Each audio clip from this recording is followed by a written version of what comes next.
What's up guys, theweaslemma here, and Francis Ngannou is still in free agency trying to find the next fight. There have been some rumors like him fighting Derek Chisora, but nothing has been official, nothing has been reported. Until today, we just found out that Francis talked to bare knuckle boxing, and according to the president, David Feldman, Francis Ngannou was asking for a quote, unrealistic amount of money.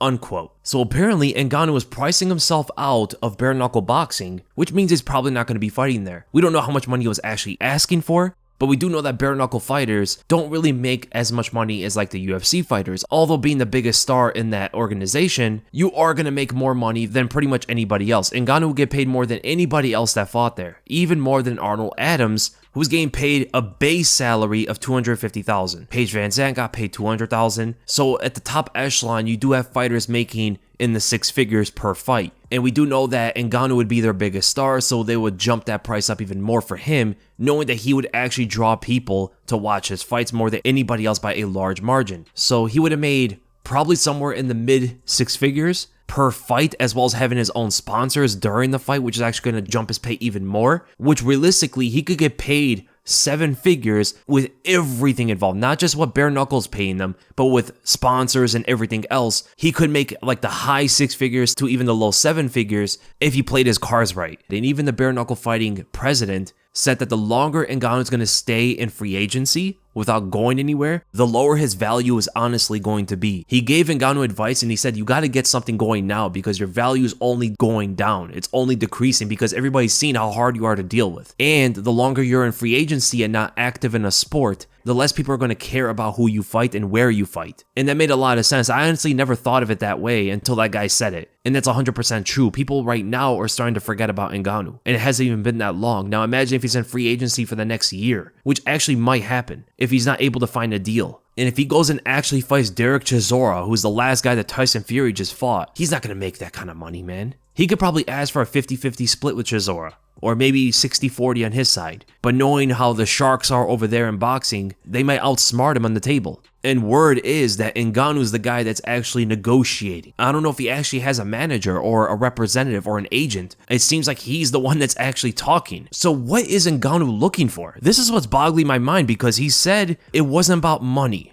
That's what he said. It's not about the money because the UFC was offering him a lot. More than most MMA fighters in history per fight, right? He was going to make like $8 million to fight Jon Jones, given the fact that if he were to have beaten Jon Jones, he could renegotiate later as he's going to blow up as a megastar and ask even more. So he said it wasn't about the money. He said it was about like insurance and fighter rights and stuff like that. But now he goes to bare knuckle boxing where he can get some of that stuff. He has more leverage to ask for stuff like that, but the money wasn't right. It sounds like to me that Francis wants everything. He wants high pay, he wants the insurance, he wants the fighter representative, he wants a union, and I don't know what else. Like, he wants everything. And the thing about business is you can't get everything. You have to compromise. Maybe you're going to get the high pay, but you're not going to get all the other stuff. Or you're going to have to really cut down your pay and only get the fighter rights and the advocate and the insurance and all that stuff. But it looks like he wants the pay that the UFC would probably give him, as well as like all the other stuff that he can leverage from other organizations. And the funny thing is, he's always wanted to go to boxing, but boxing is not going to give him that stuff either. Boxing will give him a lot of money. I mean, that's actually not true because it depends on who he fights. If he fights Tyson Fury, he's going to get a lot of money. If he's not fighting Tyson Fury, he's going to get okay money. I mean, I would even think his fight with Jon Jones would have earned him more money than anything else besides fighting Tyson Fury. Because I know Deontay Wilder makes a lot of money for himself, but his opponents usually don't. And Deontay Wilder has been selling less pay-per-views, getting less viewers ever since he lost to Tyson Fury for that third time. Right? His last fight did 75,000 pay-per-view buys. That's less than like Amanda Nunes is able to draw. Right? Deontay Wilder just by himself, his own name value, draws less than 100,000 buys. With Ngannou, it would probably go like to 200, 300, maybe 400,000 buys. And Wilder's going to get the majority of that pay. There's going to be a split in that pay, right? If he fights Wilder, Wilder is going to absolutely take the vast majority of the pay of that pay-per-view. When he fought Robert Helenius, he walked away with $20 million. And we don't know how much Robert made from that fight because Robert wasn't really making much money. If we go back to 2017, he made $50,000 when he fought Dillian White, who's one of the better heavyweight boxers. $50,000. So you could just imagine that Deontay Wilder probably took like 90+% of all the earnings of that pay-per-view event. And against Ngannou, he's probably going to do something similar. And that number is actually very scary. When it comes to Ngannou wanting to fight Wilder or even someone like Tyson Fury, he has no leverage against them. Wilder is showing that he can make $20 million fighting someone like Robert Helenius, only selling 75,000 pay-per-view buys. He doesn't need Ngannou. In fact, if he brings Ngannou on board, he might actually not make as much money because Ngannou may take more of the split.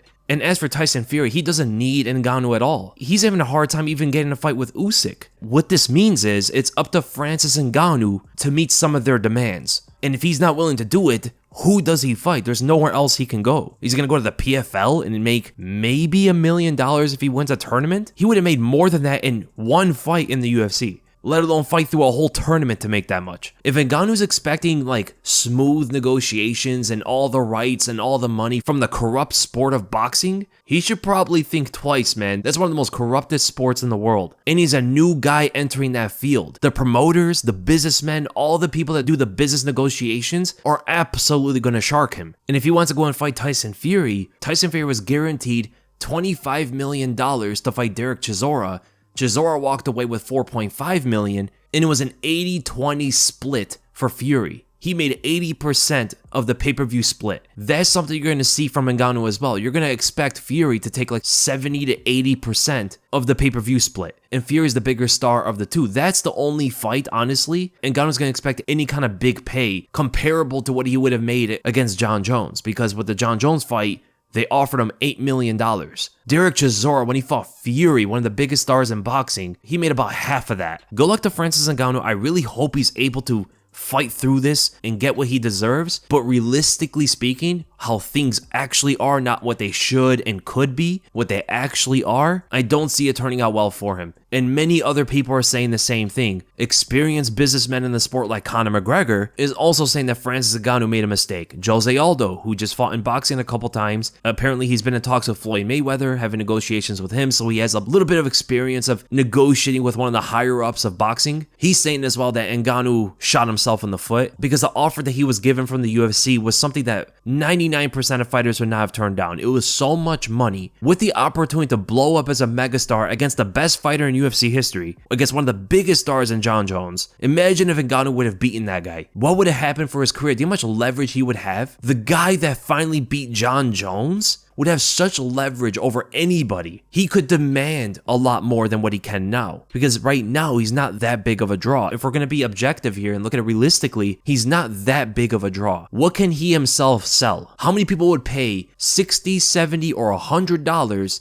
to watch Francis Ngannou fight? Without the UFC name, without his opponent being a big star, just him. That's honestly the question that the people around Ngannou should be asking themselves. And 100%, the people that Ngannou is going to negotiate with are absolutely going to know. If Ngannou says, yo, I sold 350,000 or 400,000 against Stipe, well, they're going to say you fought under the UFC banner. UFC sells itself. And Stipe is statistically the bigger star. Stipe has drawn more numbers than even Ngannou has. So he was the one bringing the numbers. This is what they're going to bring to him when it comes to the talks, right? When they're talking with him about money and what the pay-per-view split would be, this is the stuff they're going to throw right back at Ngannou. What can he say? I hope it turns out well for him, man. I hope we're able to see the Tyson Fury fight. I hope he's able to get 8 figures in that fight, more money than he's ever made in his entire career. But it really is starting to look pretty bad. The ultimate thing for Ngannou, if he wants to get any deal done, is he has to compromise. And it seems like he's not willing to do that.